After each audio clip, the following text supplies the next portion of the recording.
Pourquoi devrait-on se réincarner et quel en serait l'objectif final? Vivons-nous plusieurs vies? Il semblerait que l'Occident ne découvre la réincarnation que depuis un peu plus d'un siècle. Que nous disent les textes anciens? Aurions-nous perdu une notion fondamentale de notre nature par la volonté des religions?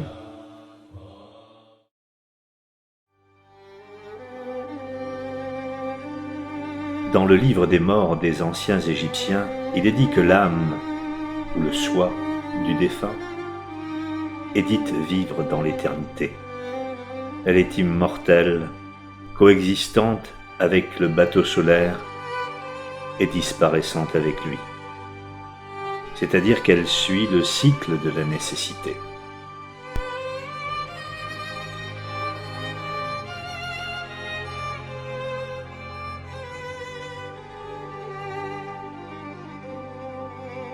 Cette âme sort du Tyo, le royaume de la cause de la vie, et se joint aux vivants sur la terre, dans le jour, pour retourner au Tyo la nuit. Cela exprime les existences de l'ego sous différentes enveloppes physiques.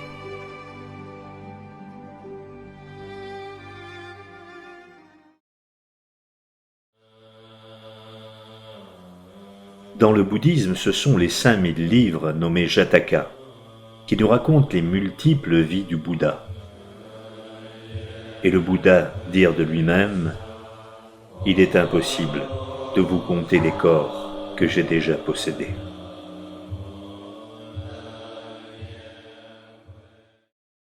Le grand Pythagore racontait lui aussi souvent ses vies passées.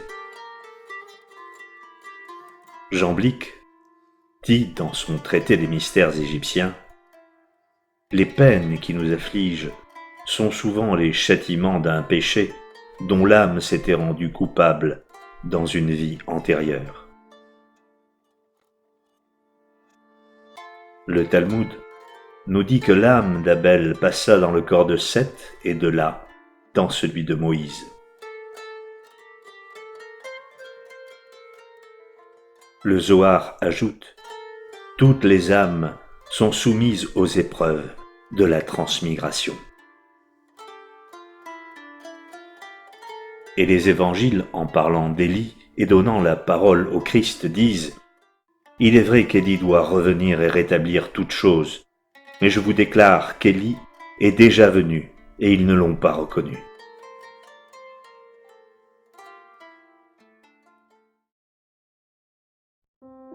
L'être humain, dès sa naissance, engage un processus d'évolution. Sans en avoir vraiment conscience, il est prisonnier de l'espace-temps et de l'illusion constituée par sa vision déformée du monde.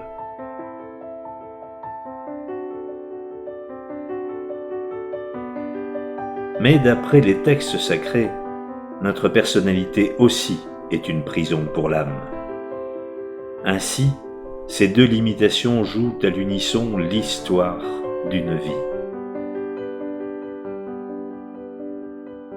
Ce véhicule de chair qu'est l'homme animal est si bien conçu qu'il croit de manière absolue à sa propre existence comme une réalité indéniable.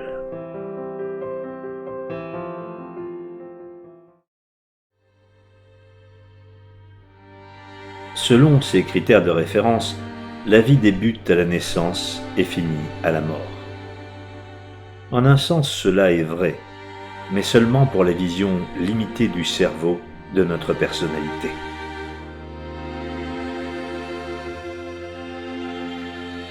L'enseignement hermétique précise que la vie d'une âme ou ego spirituel doit être envisagée avec l'ensemble de ses expériences s'échelonnant sur des myriades de temps. C'est un peu comme les bobines de films anciennes où chaque image est une séquence figée. Si elle est isolée et regardée séparément du reste de la pellicule, elle ne correspond pas à grand-chose.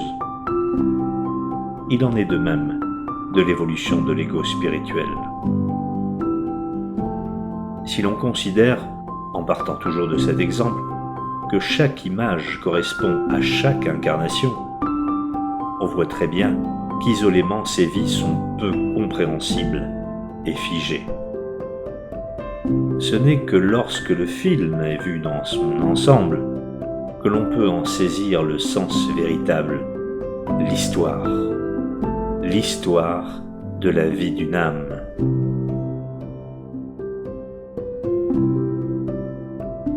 Comment, dans cette perspective, comprendre la réincarnation et l'évolution ?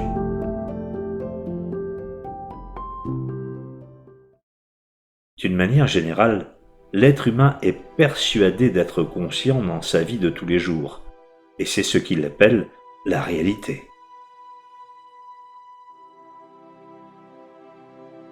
Pourtant, c'est tout le contraire qui se produit, car c'est dans la période appelée mort que les êtres humains sont le plus proches de l'essence de la vérité.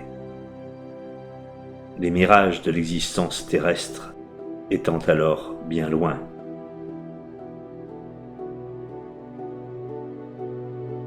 En ce sens, la réincarnation est le cycle de la nécessité qui permet à l'ego spirituel de progresser et d'élargir son champ de conscience, de progresser dans son pèlerinage divin de renaissance en renaissance.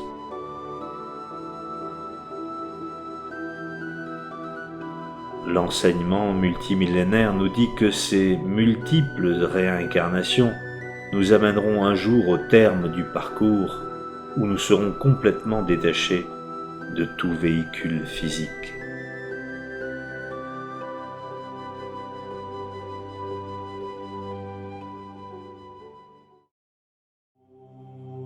C'est alors que tous ceux qui parviennent à ce stade s'expriment pleinement dans leur nature divine.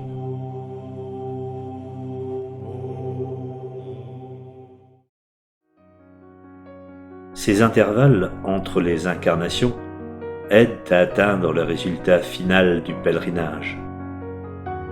C'est donc cet apprentissage de la vie sous différentes apparences qui fait éclore en nous les plus belles fleurs de nos diverses expériences, afin de grandir en sagesse chaque fois davantage. En fait, à bien y regarder, nous sommes les enfants de nous-mêmes dans le long et périlleux voyage des cycles universels.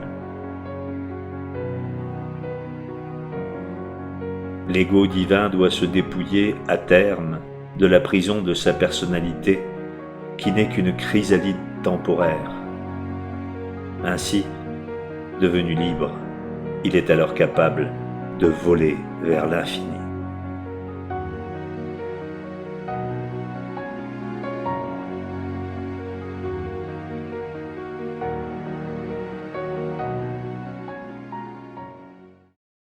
La sagesse nous dit que nous sommes, dans notre réalité intérieure, comme une abeille qui butine un peu de pollen sur chaque fleur pour en faire du miel.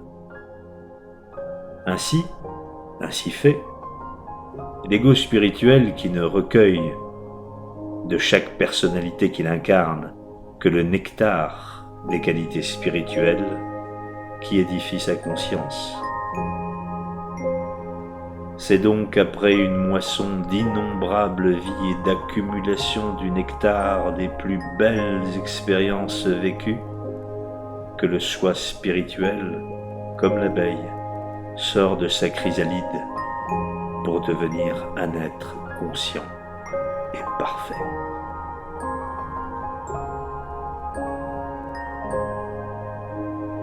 Dans le long voyage de la vie infinie, dans ce film inachevé de nos existences multiples, chacun de nous doit apprendre à s'affirmer chaque jour dans plus de sagesse, afin de butiner le meilleur des expériences les plus spirituelles de nos vies. C'est alors que le papillon sortira de sa chrysalide pour toucher la lumière.